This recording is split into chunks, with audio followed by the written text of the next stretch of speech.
Então seja bem-vindo à nossa primeira aula do Aulão do Baitcast. E se você ainda não me conhece, o meu nome é Silvânio Cruz.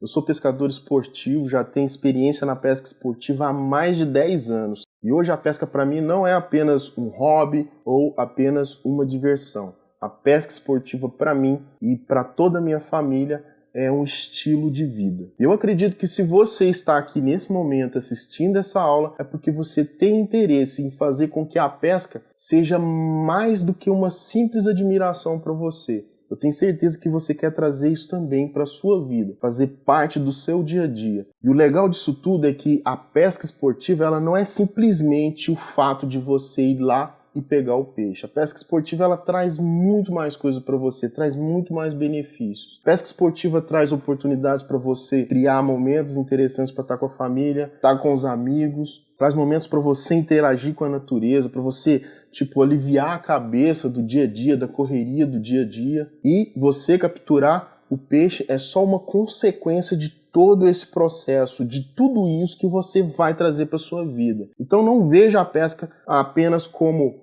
pegar o peixe. Você tem que aproveitar tudo isso que a pesca esportiva traz para você. São momentos agradáveis, contato com a natureza, tudo isso é muito válido. E você vai conseguir com certeza trazer todos esses benefícios para a sua vida, para o seu dia a dia. Eu já quero te dar o recado. Não importa se você nunca pescou. Não importa se você ainda é um iniciante. Não importa se você ainda só sabe fazer aquela pescaria de varinha de bambu e minhoca, que também não deixa de ser uma pescaria muito boa. E mesmo que você já tenha iniciado na pesca com iscas artificiais e mesmo assim você não conseguiu ter muito resultado, não conseguiu fazer a coisa acontecer, eu garanto que você vai sair daqui dessa aula com todo o conhecimento necessário para começar a pescar. E o título dessa aula já diz tudo, começando seu aprendizado do jeito certo. Por que isso é muito importante? Porque você vê muitas pessoas que estão por aí, ou já começaram a pescar, ou já pescam há algum tempo, mas sempre tem dúvidas. O que as pessoas mais perguntam? Qual é a melhor isca? Qual isca eu tenho que comprar? Como é que se trabalha essa isca? Como é que utiliza essa isca? Onde eu utilizo essa isca? Qual vara eu tenho que comprar? Qual carretilha eu tenho que comprar? São muitas dúvidas que ficam simplesmente porque as pessoas pensam que tem que ir numa loja e simplesmente olhar lá naquela prateleira com centenas de itens e simplesmente escolher o que ele acha que é certo e ir para o rio pescar. E bate isca o dia inteiro e não consegue pegar peixe. E aí o que vai acontecer? Você vai ficar frustrado, sua pescaria vai ser uma pescaria chata, você vai terminar a pescaria cansado, aí você chega lá e vê outras pessoas com resultado, ou seja, outras pessoas que conseguiram pegar peixe, você ficou o dia inteiro lá, investiu dinheiro, investiu tempo e não conseguiu nada na sua pescaria. E eu tô falando isso porque eu também já passei por essa situação. Eu já gastei muito dinheiro comprando isca que não funcionava, eu já gastei muito dinheiro comprando equipamento que eu não precisava comprar, já gastei dinheiro comprando equipamento que não durou, ou seja, pouco tempo de uso, aquele equipamento quebrou. E a situação que aconteceu foi com uma carretilha de pesca, e não foi barata essa carretilha de pesca. Então eu sei muito bem como é isso. Então durante mais de 10 anos eu venho adquirindo conhecimento, eu venho estudando, eu venho praticando, eu venho pescando, botando tudo em prática. E tudo que você vai aprender aqui no Aulão do Baitcast é tudo conhecimento de execução. Porque uma das grandes dificuldades que a gente tem hoje é você procurar na internet. Você entra na internet, você acha uma informação, acha outra, e eu não sei se você já notou, mas parece que você acha sempre a mesma coisa. Então aquelas dúvidas que praticamente quase todo mundo tem, de qual isca, onde eu uso, por que essa isca, por que eu tenho que comprar essa isca, por que essa isca é assim, por que essa isca tem barbela, por que essa isca tem um pitão embaixo, por que essa isca tem essa boca aberta desse jeito, tudo isso vai fazer sentido. Porque não é simplesmente você chegar, comprar uma isca e ir para o rio bater essa isca. Você tem que saber por que essa isca existe. O que inspirou a criação dessa isca? Qual o motivo da existência dessa isca? Essa que é a essência da pesca esportiva. Todo e qualquer tipo de equipamento que você utiliza está totalmente relacionado ao comportamento do peixe. Algo relacionado ao peixe deu embasamento para que fosse criado. Como eu disse, nós vamos começar do princípio. E a primeira coisa que você tem que saber é a primeira isca artificial que foi criada. A primeira isca artificial que surgiu foi criada por James Haddon. Se você já é um pescador que já tem um certo conhecimento sobre isca artificial, Haddon é uma das marcas mais famosas de iscas artificiais. Se você é iniciante, você vai aprender isso. Isso aí é só uma questão de tempo. Quando você começar a aplicar, começar a utilizar, você vai ter mais conhecimento sobre essas marcas, sobre os fabricantes, tá?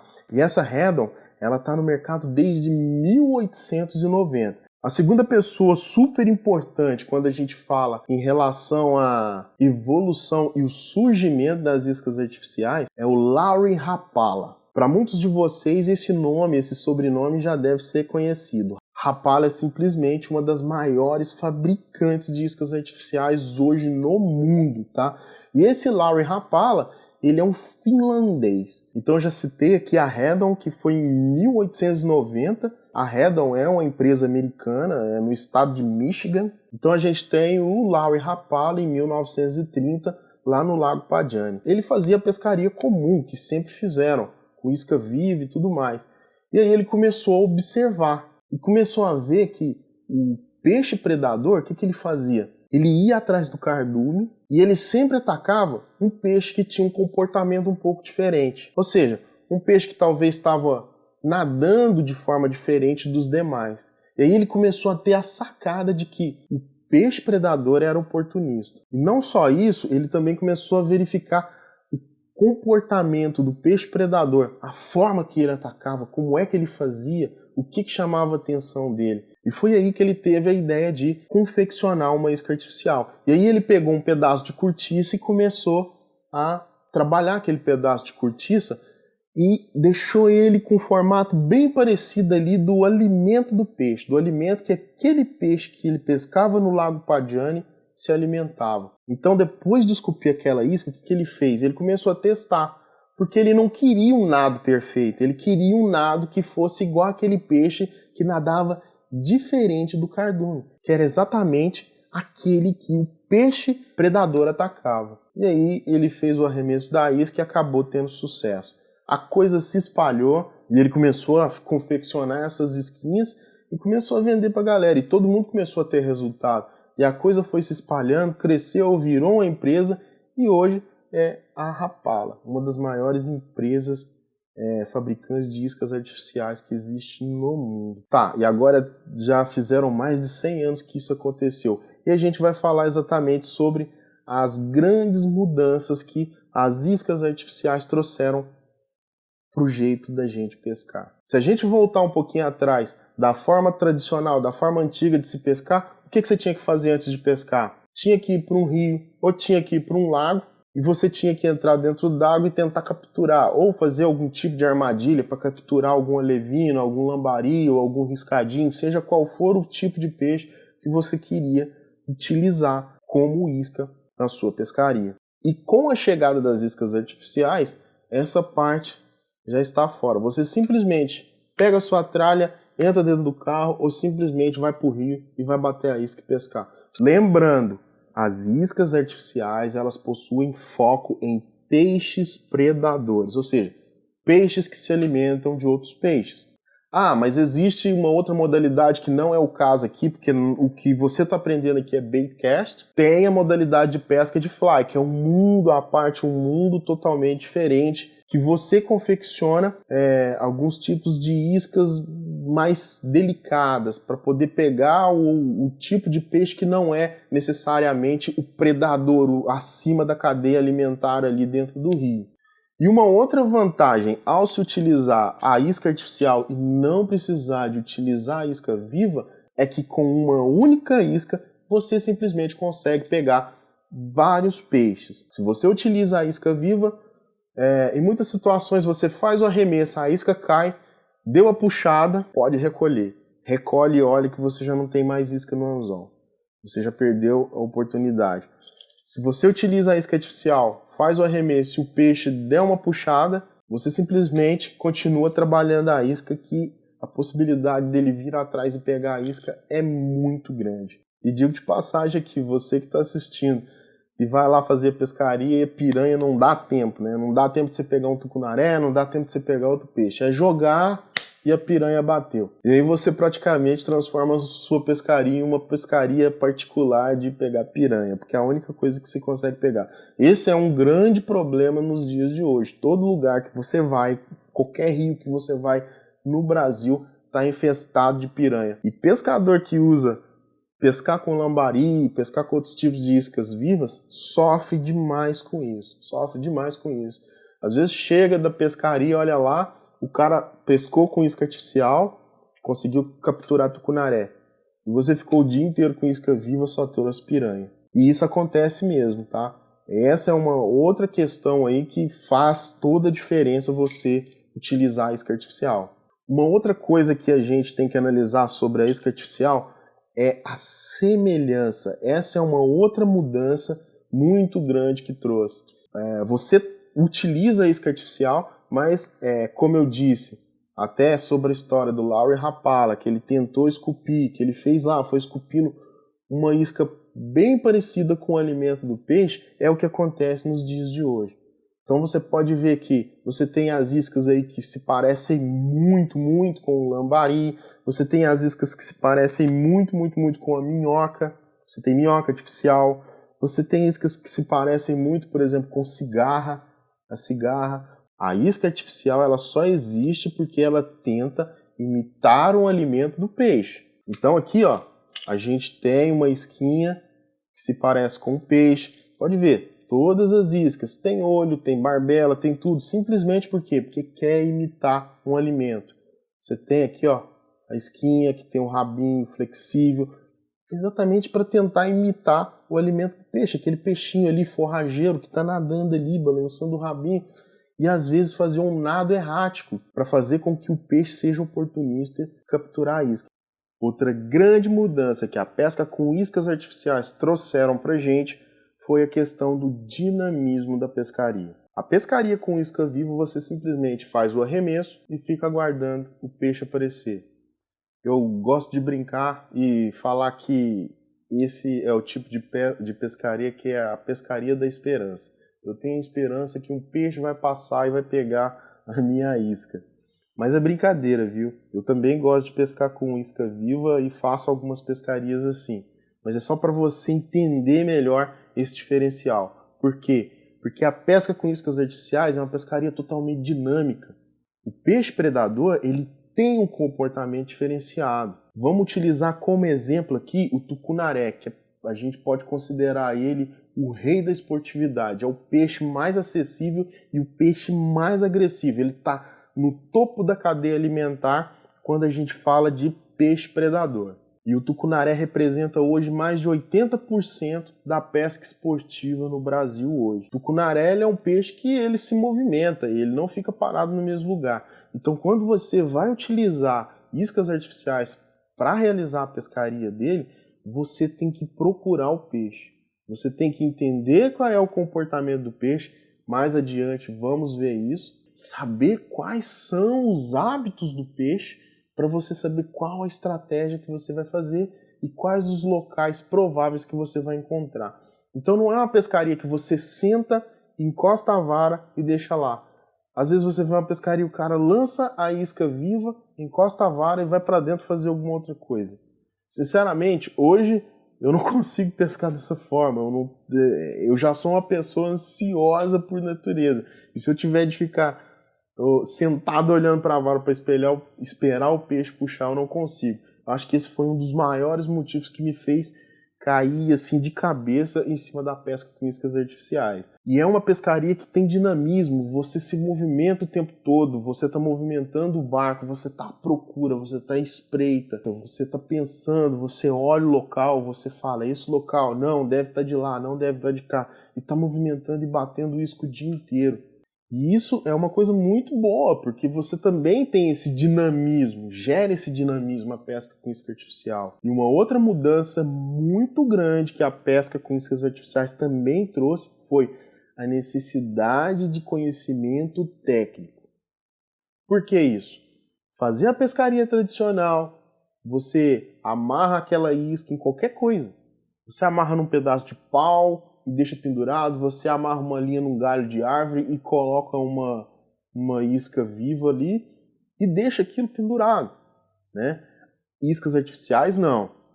Uma isca artificial, ela é totalmente projetada, ela tem um peso específico que determina o tipo de nado que essa isca vai fazer. Ela tem chocalho, ou seja, o rattling, que é para chamar a atenção do peixe. E a isca, ela só vai dar o resultado se você trabalhar ela da forma correta, ou seja, da forma na qual ela foi projetada.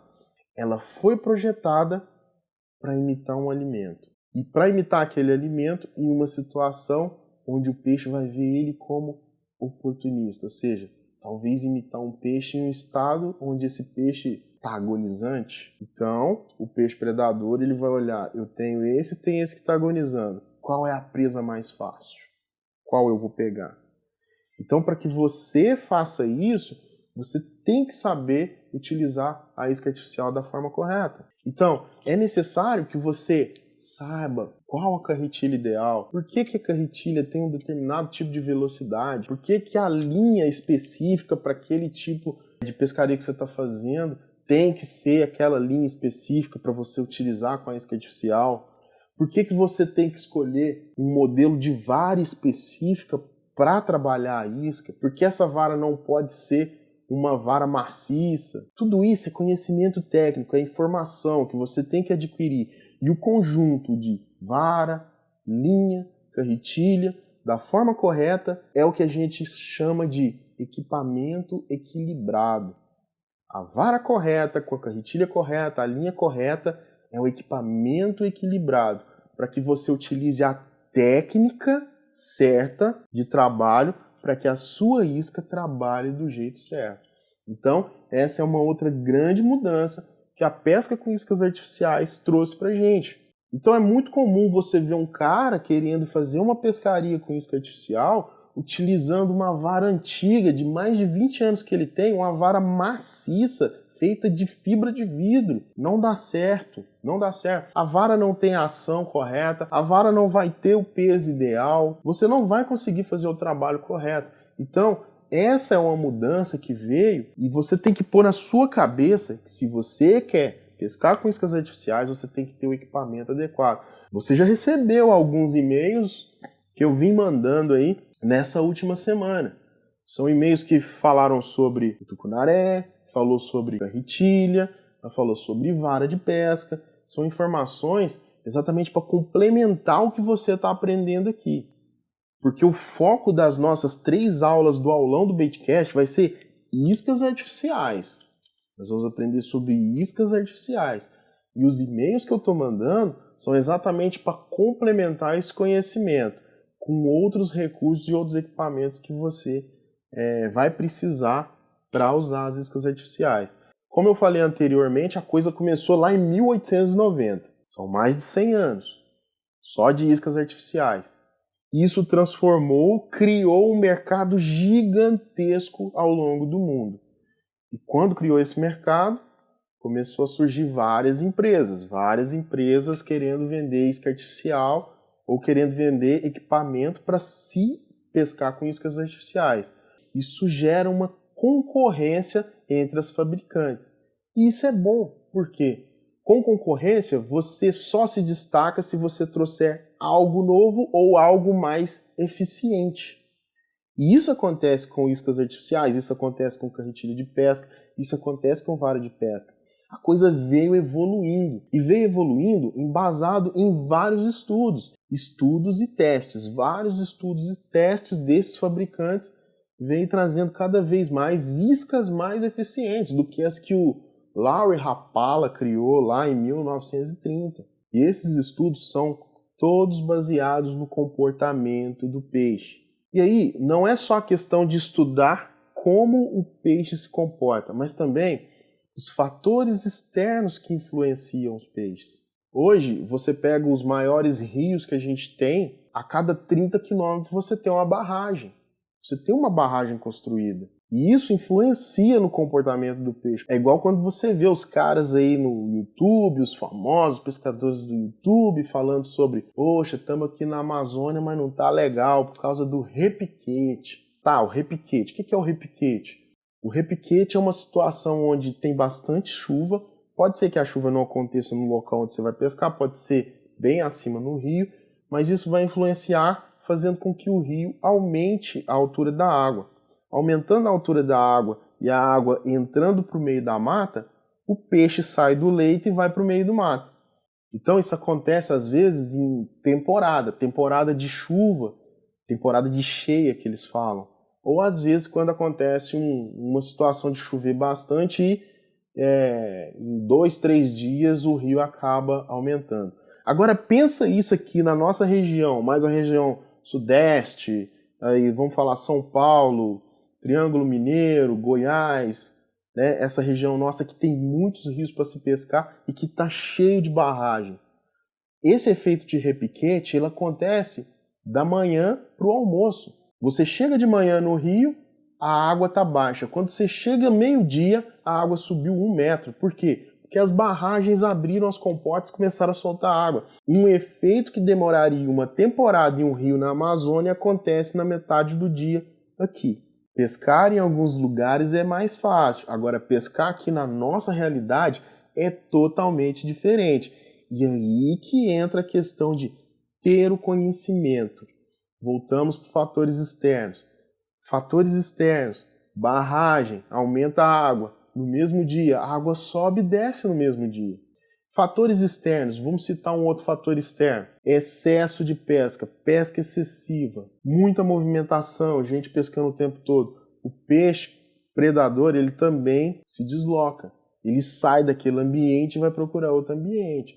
Então, às vezes, um momento, você chega para pescar, teve pesca excessiva no dia anterior, pode ser que você não encontre o peixe ali. Se eu voltar lá amanhã, não é garantido que eu vou pegar esse peixe. E aí você tem que procurar o peixe. Ou então o peixe está lá, mas ele está muito manhoso. Por quê? Porque ele passou por esse estresse de pesca. E aí como é que você vai fazer com que ele ataque a isca?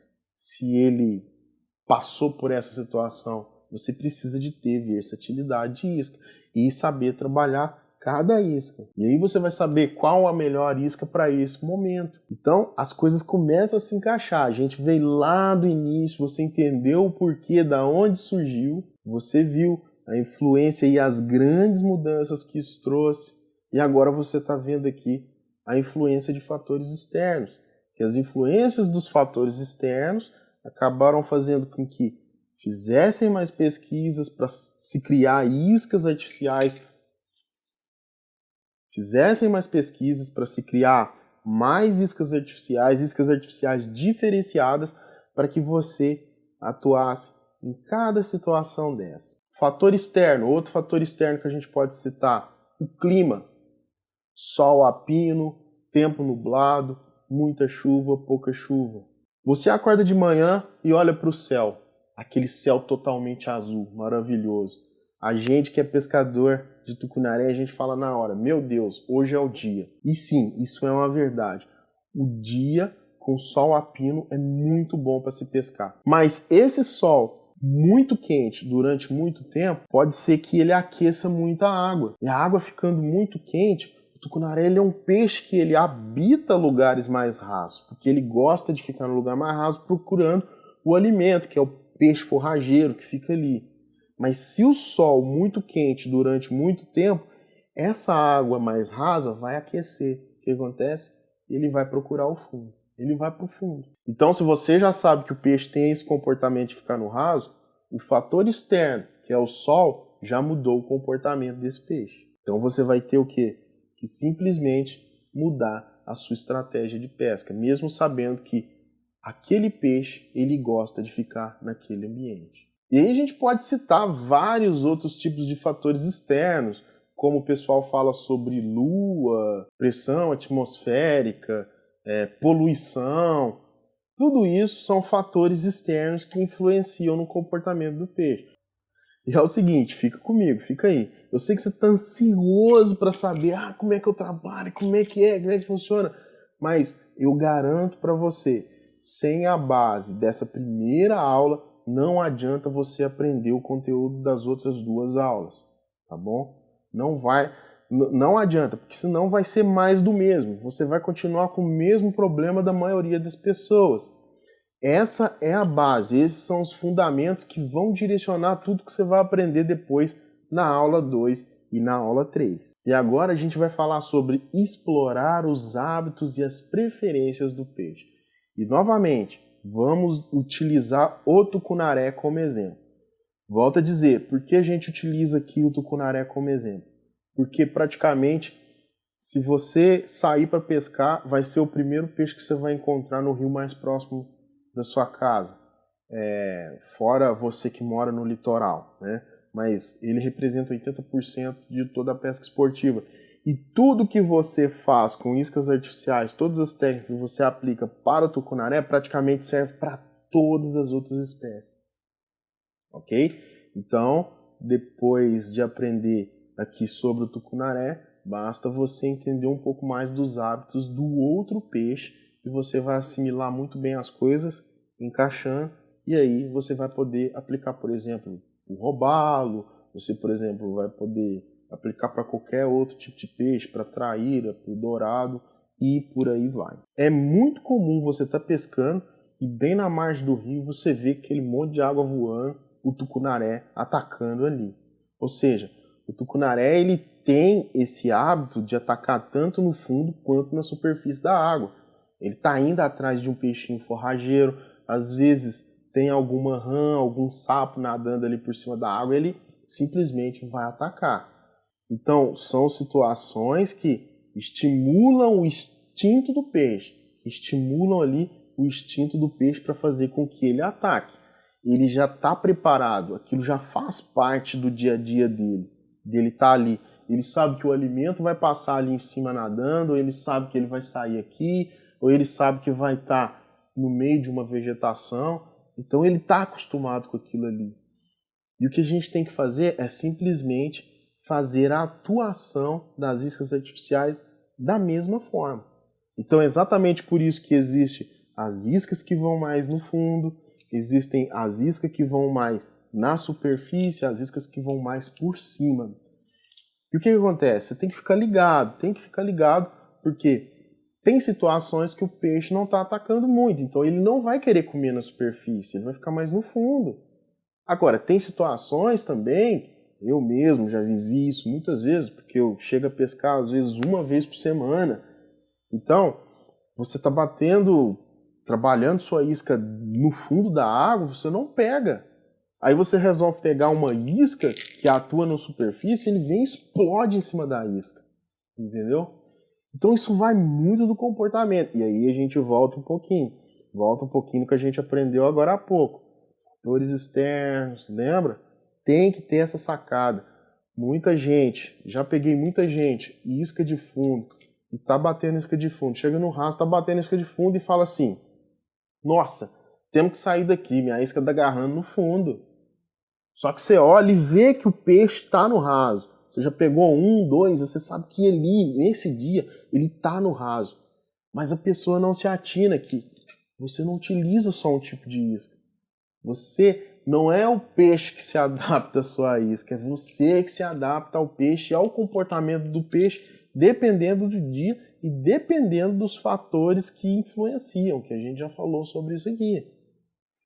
Tipo de iscas artificiais é o que nós vamos ver agora, que você vai entender quais são realmente os tipos de iscas artificiais. E você vai entender depois desse momento que a maioria das pessoas estão equivocadas. Tá, Silvano, como assim equivocadas? Eu vou te explicar. O que acontece?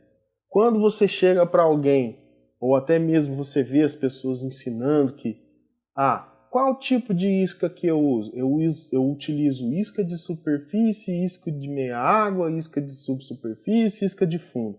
Totalmente equivocado. Isso não é tipo de isca. Isso é ação da isca, ou seja, isso é o local aonde a isca vai atuar para que ela realize o nado dela, para que ela seja trabalhada, tá bom? E agora eu vou explicar para você o que realmente é tipo de isca. Os tipos de iscas artificiais primeiramente, são divididos em 2 grupos, ok? 2 grupos. Fica ligado, isso é muito importante. Aprendendo o que eu vou te ensinar agora sobre tipos de iscas artificiais, você vai estar à frente da maioria dos pescadores que estão falando aí que tipo é superfície, é água, aqui é um equívoco isso, ok? Então vamos lá. Tipo de isca artificial. Divide-se em 2 grupos. O grupo das iscas rígidas e o grupo das iscas macias. É o que chamamos de hard lures e soft lures, ok? Pegou a ideia? Começa por aí.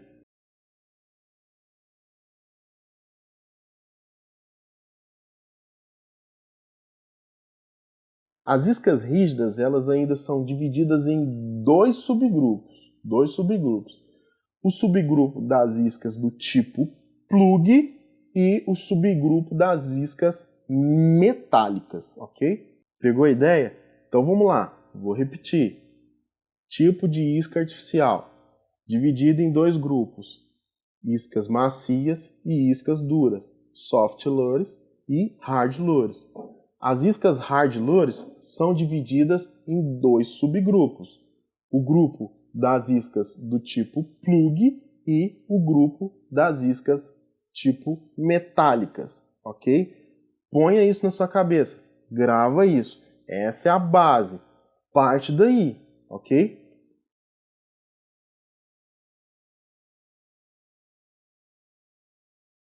Então vamos lá.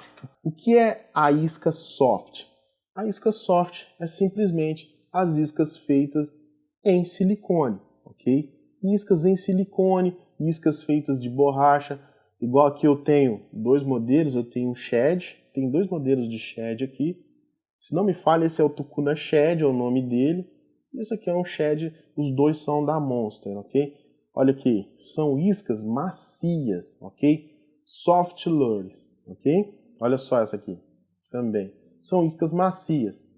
Este é um tipo de isca. Agora, vamos partir para as iscas rígidas, ou seja, as hard lures. E aí, elas desmembram em 2 subgrupos. O primeiro subgrupo são os plugs. Então, você que sempre conheceu esse tipo de isca como isca artificial, você está se referindo a um plug. Este é um plug, este é um plug, este é um plug, este é um plug. Todas são iscas do tipo plug, ok? Tipo plug.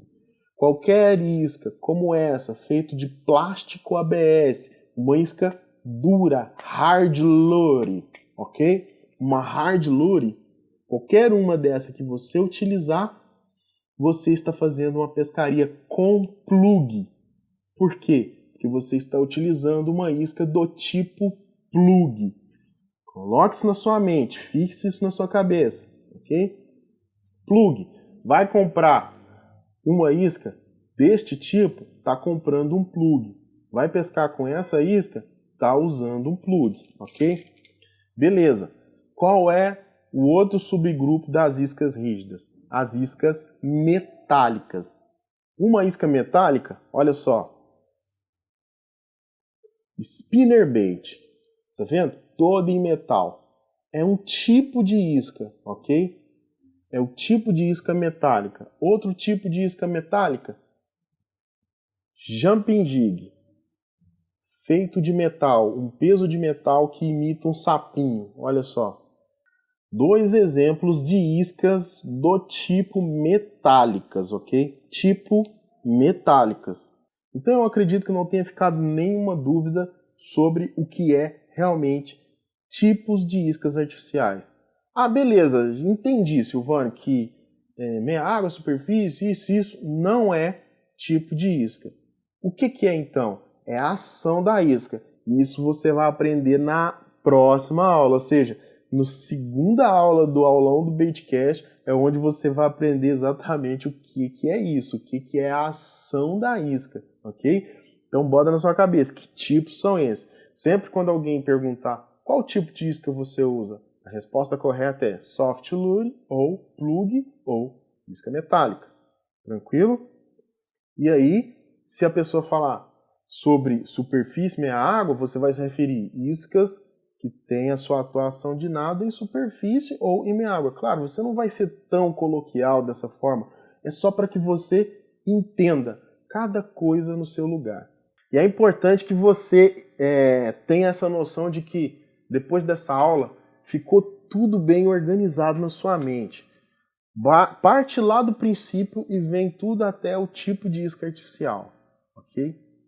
Se você percebe que isso trouxe uma mudança para você, que isso trouxe um entendimento, eu estou feliz. Eu estou muito feliz porque o meu objetivo nessa aula foi concluído. Para você que é pescador iniciante. Para você que já pesca com isca artificial e acreditou em mim e veio para cá, se isso tudo trouxe algo de bom para você, se você realmente falou, nossa, entendi, agora eu entendi, então eu sei que eu pude te ajudar também nessa primeira aula. Então, vocês continuem, ainda tem mais 2 aulas do aulão do Baitcast, onde nós vamos aprender muito mais coisa. E eu vou pedir para vocês, aqui embaixo, nessa página, tem ali ó, a parte de comentários do vídeo. Isso é feito para vocês. Entra lá e coloca toda e qualquer dúvida sobre a aula. Assistiu a aula, vai lá e comenta. Comenta, tira dúvida, faz uma pergunta para mim, tá? Se quiser pode responder os colegas, se já souber a resposta, alguém perguntar alguma coisa, vai lá, eu entro e complemento, mas essa área, esse espaço aqui é exatamente para vocês conversarem entre si e conversarem comigo, tá bom? Então é isso aqui, a gente termina a primeira aula da semana do aulão do Baitcast. Vamos para a segunda aula e depois vamos para a terceira aula do aulão do Baitcast. Um grande abraço e obrigado por ter assistido esse primeiro vídeo. Até mais. Até a próxima aula.